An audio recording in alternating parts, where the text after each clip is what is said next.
We are here with Sarah Trigg at her solo show at Kristen Lorello Gallery. I have never seen her work in person, and it is fantastic. It is. And I am looking forward to you telling us a little bit about it.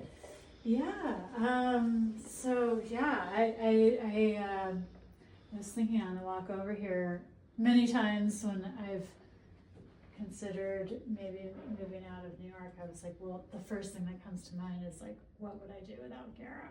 Oh, we're not going anywhere. That's so nice. No, I'm saying if I moved, I'm yeah, like, well, what? I mean, I'm just so addicted to your pigments in particular, and not only the pigments, but and in particular this body of work, I use a lot of the pumice, the fine pumice. I'm gonna get up on this texture here, because I was curious to know exactly which things you were using. Yeah, a couple other things I mix in there as well, but the pumice is really like kind of sort of even sort of conceptually a little bit important to the work because I was reading up on your things you were saying about the work, so very geologically inspired.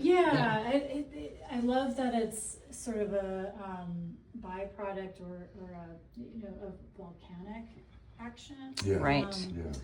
And it's also great that it's lightweight. I mean, there's other rocks. Very lightweight. It's a super cool material. And absorbent. It really like soaks in the color. Yeah, and it gives this great matte quality. I love going back and forth between the gloss and matte and building in different textures. I love that play of the gloss versus the matte. It really does adsorb, it throws the light in a nice way. Mm-hmm. Yeah, it just really gives a distinct texture to it. I think I used the fine and coarse two that I kind of rely on the most. And what binder are you using? The 65?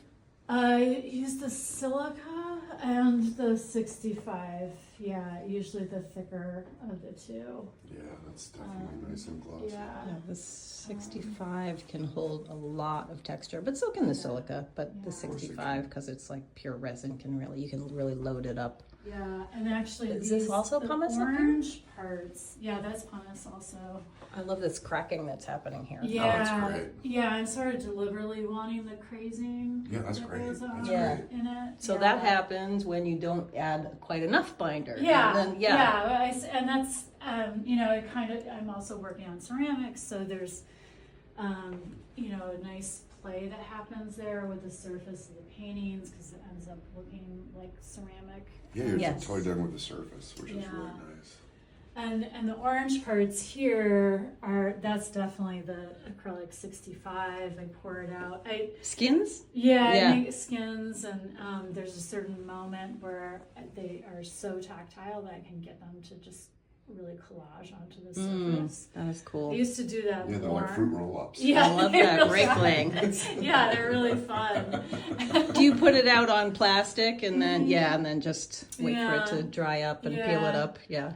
I love the pumice. I really love it. Yeah, the pumice, and this is glass beads too, or glass just beads okay? Here's glass beads. Yeah, some glass beads. Yeah. With is this the ultramarine R6? We were guessing. We're here like guessing what colors you had. Yeah. That's cool. Yeah. I love that. That's that French ultramarine turn of the century one we have. That's Yes, original and that I Yves Klein used blue. also in recent works on paper that were really like just was the That's a beautiful protagonist of those pieces. That blue.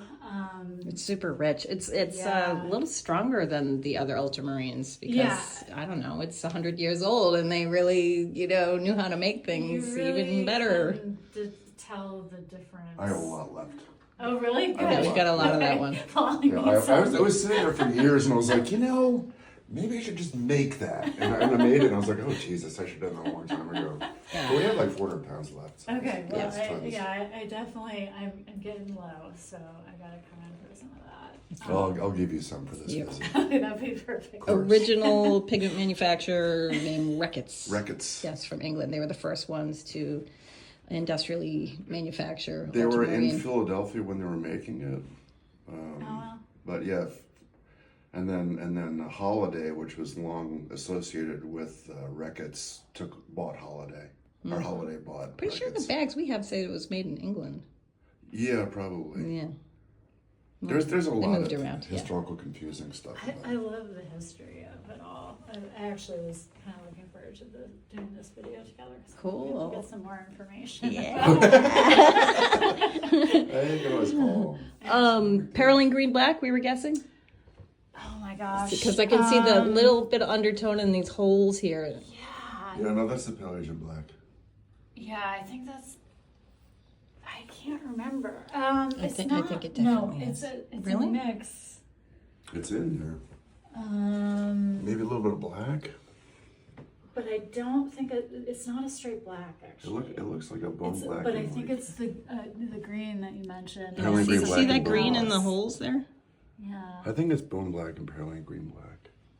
I don't have unless it's carbon black. Could The be. only black I have of yours is carbon. That's clean. That would Yeah. totally do that. And then this is a lot of your pigments. I don't know how to pronounce them, and then I come into the shop and I'm like, oh, that's how you pronounce it. But this is that maroon Perinder maroon? yeah, with raw umber, I believe, just a little bit of raw umber. Yeah, that. And is this pumice too? Mm-hmm. Oh, I was guessing this was the garnet. No, that's the pumice. Cool. The coarser pumice. Nice. I love the textures. Yeah, I love the side-by-side texture versus non-texture. It's got a really nice... And I'm honestly kind push of and pull. forgetting what I used here. I sometimes have leftover, containers of stuff that I've mixed, and it might be. That's a phthalo with. That looks like glass beads. I think it's Is super it glass fine. beads? Maybe. Or maybe a mix. Do you ever mix the glass beads with the...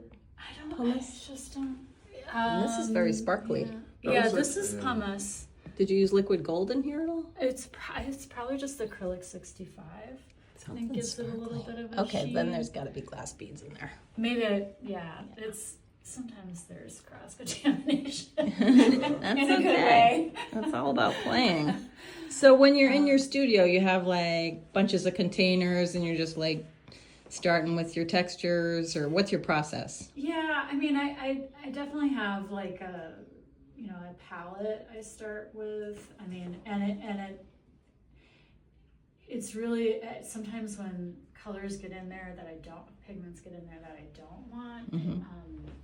It almost feels like it's gotten contaminated or something. I used to do a lot of the skins where I would actually pull off. I'd have some dried paint on it, and I would pour fresh paint on top and peel it off. Yeah, I remember talking about that. And in that process in particular, sometimes like a green, a wrong green would be in there, and it would kind of get all mixed in, and so.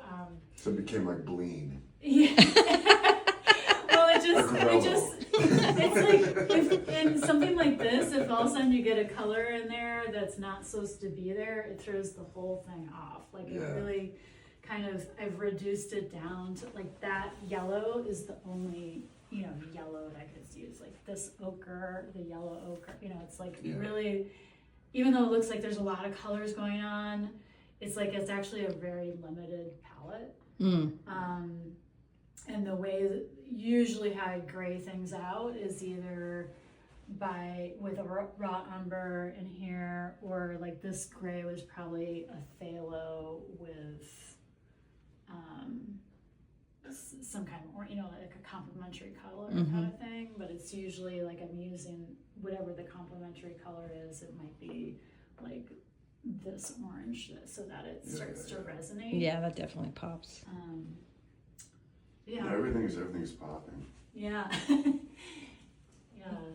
So I love the sea foam. That's kind of like that's. Really nice.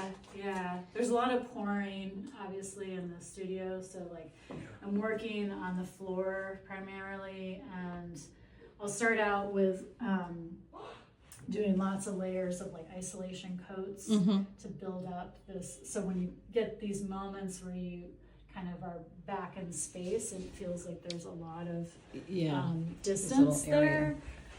which is just Spatial from areas. layering and layering and layering isolation codes, and then I start. Actually, we could maybe go into the other room. It's this one in particular. Kind of see that going on. Ooh. Like this in here. Ooh, Is love like this one. that's probably, I don't know, 8 or so isolation codes that kind of build up a skin. Yeah. And then I'll start with like, it probably was this It's got like a fleshy depth. yeah, like that. Very I'll start like atmospheric. kind of just really not I don't have planned compositions or anything. But it starts in layers. Like I start with one color, and then if you were to dissect this, like each color, each pigment sort of has its own layer. Like then it was probably I must have started with the ochre, yellow ochre, and then this maroon, and then the yellow. The last layer being these These look like some kind of low chroma violet, like really mixed it's down. your ultramarine violet. Ultramarine violet, yeah. It grays out real nice. Yeah, I can't remember what I graded out with. Probably raw umber. Yeah. That's actually beautiful. real nice. That raw umber is from Cypress, Greece. It's a real nice raw umber. Yeah, I use raw umber a lot. Yeah. It keeps it very, for me, these are important to, even though they're kind of these ethereal and psychological spaces, like they're always about the earth. Yes. Not in sort of an ecological way, but like that we're here on earth in this strange realm that we're in. We sure are. So It's getting more and more weird. It's good not to pay attention sometimes. Yeah. I love this painting. Let me get Oh, straight yeah, on and it. this is the painting where I was using that, and I'm not gonna pronounce it right, the zoidoline. Which one? The Isoline orange. Yeah, I still can't, I still even can't pronounce it right. Yeah, the isoline ones are beautiful. Yeah, that's the orange you used there? Yeah, It's it beautiful. has some titanium white in it. Mhm. I'm actually Yeah, of coming out course. with a few new isoline ones. Oh, really? Yeah. Okay.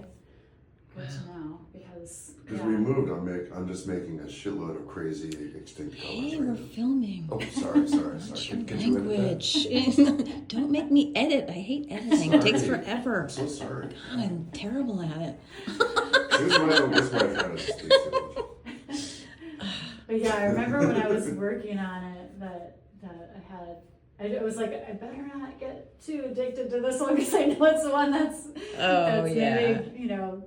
Going I think away it's in here eventually. too, right? Mm-hmm. Ooh, let's look at this one. Yeah. And this has a little bit of Wow. Let me back up on this one. So Here, step to the side. and some phthalo teal up there. I think this is phthalo teal actually mixed with raw umber. Mm. And it, you can make grays so many different ways, but using a pigment like that to That's make rich. it gray, it makes That's it really rich. Really Yeah. rich. There's just And you can't tell what the hell that color is, which is really yeah. It's not like hitting you over the head with like yeah.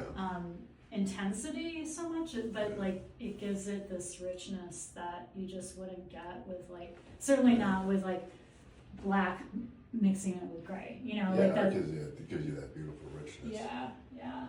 I love how structural your paintings are. They're structural, but also Ethereal. atmospheric and ethereal. Atmospheric. It's Yeah, structural yeah. and atmospheric, At the same time. Yeah, Totally. definitely trying to build in space I do and love that. depth with them. Yeah, I think. So most of the time you're doing like solid color blocks on the surface, within the textures. I don't see a lot of mixing of the colors within the textures. I think that's what you were saying. Yeah, no, I usually, get when I get messy. in there, You I'm didn't like not that. like sitting there with a palette like mixing things. Yeah, like, it's usually like I have a bucket. Yeah. And it's like, all right, now I'm doing this layer. And this one actually, and this one, and the final moments, because the last sort of pieces were sort of crucial. I mean, it looks random, right? But it's not totally random. Of course not. But I was able to make a block strip to kind of like, you know, lay that on the painting, like, okay, you know, the last bits like here and here. Because like once you have it on there, it's not like you can't paint over it. Are you? What tool are you using? You're putting these blocks straight on. You're not collaging these blocks. No, they're done straight on the canvas. They're done straight on the canvas. Yeah, it's with like a palette knife, but I'll dump some out and like kind of, you know, I'm trying to not have my hand in there. Too much.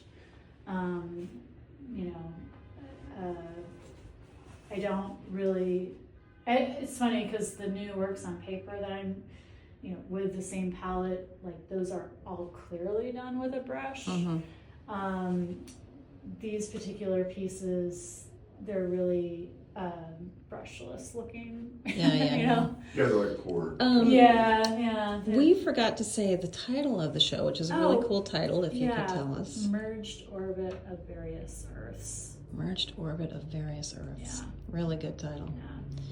Do these paintings have specific titles? Yeah. Merged Orbit of Various Earths. Merged One. Actually, one of them. Oh, we forgot this painting. Yeah, this one even more specifically shows that orange. Yeah. There's a little bit of white in it. That's definitely Iso-Inland orange. Yeah. It's so vibrant. It's so Iso-Inland. And it's also so one of those pigments that you have to see in person. Like it just. Oh my God, I love this wrinkly stuff. Yeah. Yeah, no, that's awesome. So cool. I think that's just the silica, but just heavy, obviously like really heavy.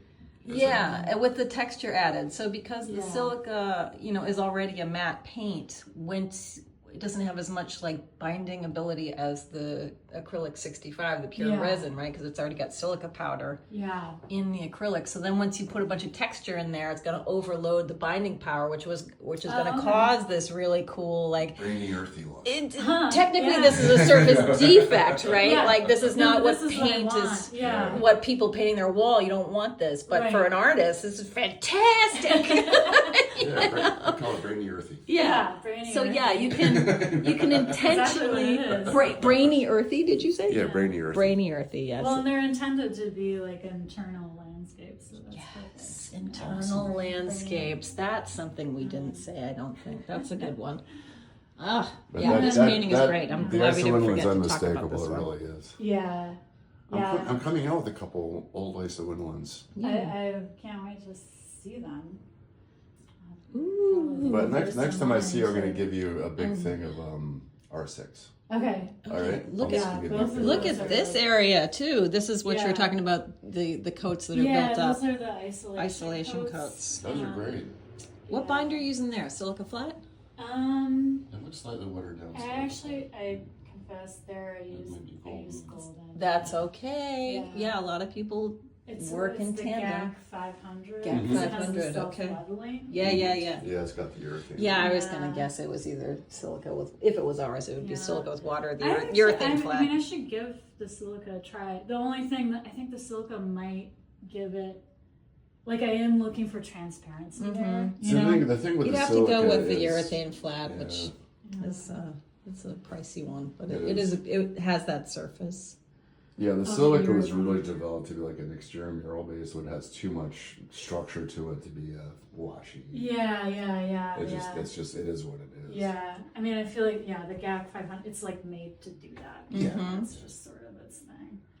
Super cool. Well, I love all the different. It's an RMA 25 kind of thing. All the different resins together. Some more crazy down there, Cool. So these are different sizes. This is like some bigger pumice. Yeah. Chunky, and then you've got the finer stuff. As long as you don't use the pumice boulders, you're fine. I think might be cool. Pumice boulders. You those really chunky. Yeah, like this big. The giant. Stick that on there. Could be fun. No. All right. All right. Well, thank you again. Yes. Fabulous. I'm glad we didn't forget.